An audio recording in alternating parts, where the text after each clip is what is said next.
long before borders, before written history, before kings ruled cities. The Hausa people explained power through myth.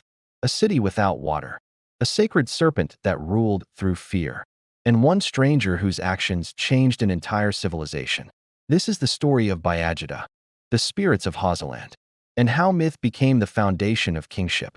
The story of the Hausa people begins in motion. Across the wide savannas of West Africa, Hausaland emerged as a crossroads of trade, culture, and ideas. Caravans moved through its cities, linking North Africa to the forests of the south. The Hausa became farmers, traders, craftsmen, and builders of some of West Africa's earliest urban centers. But survival alone was not enough. Like all early societies, the Hausa needed meaning. They needed explanations for suffering, fortune, and power. That meaning lived in story. Before powerful kings ruled the Hausa cities, authority belonged to the unseen world. The Hausa believed in Iskoki, invisible spirits that lived in rivers, forests, winds, and abandoned places. These spirits explained the unexplainable: sudden illness, madness, unexpected success or failure. Some Iskoki protected families. Others punished disrespect. Special healers and spirit intermediaries communicated with them through rituals, chants, and drumming. Life was about balance.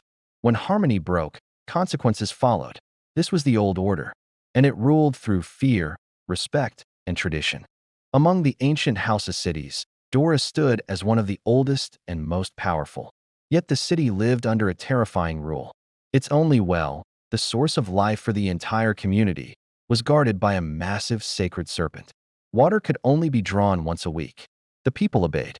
They feared the serpent. They accepted it as destiny. But the serpent was more than a creature. It symbolized an ancient system where power came from spiritual dominance rather than human action. And then, a stranger arrived. According to legend, Bayajidda was a prince from the east, often linked to Baghdad or distant Islamic lands. This detail matters. It connects Hausa kingship to the wider Islamic world and presents Bayajidda as a bearer of destiny, not just strength. After a long and dangerous journey, Bayajidda arrived in Daura alone.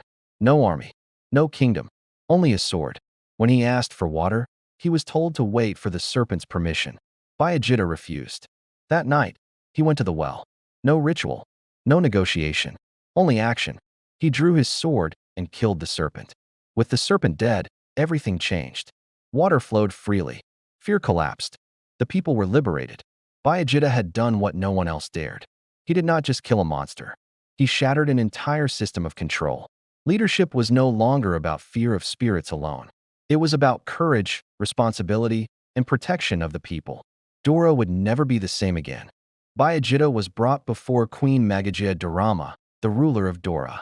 She did not see him as a threat. She saw him as destiny fulfilled. She married him. This marriage was deeply symbolic. It united indigenous authority and foreign legitimacy, ancient tradition and new order, spiritual rule and human kingship. From Bayajidda's descendants came the Hausa Bakwe, the 7 original Hausa states: Daura, Kano, Katsina, Zazo, Gobir, Reno, and Bayram. Kingship became sacred, inherited, and justified by lineage. Centuries later, Islam spread across Hausaland through trade, scholars, and rulers. But Islam did not erase Hausa beliefs. It transformed them. The Iskoki became associated with jinn. Spiritual protection shifted to prayer and Quranic verses. Kings ruled under Islamic law while preserving ancestral legitimacy. Rather than conflict, Hausa culture adapted. Old beliefs were absorbed into a new moral framework. These myths were not entertainment. They explained why kings ruled, why obedience mattered, why disorder brought consequences. They justified power. They preserved identity.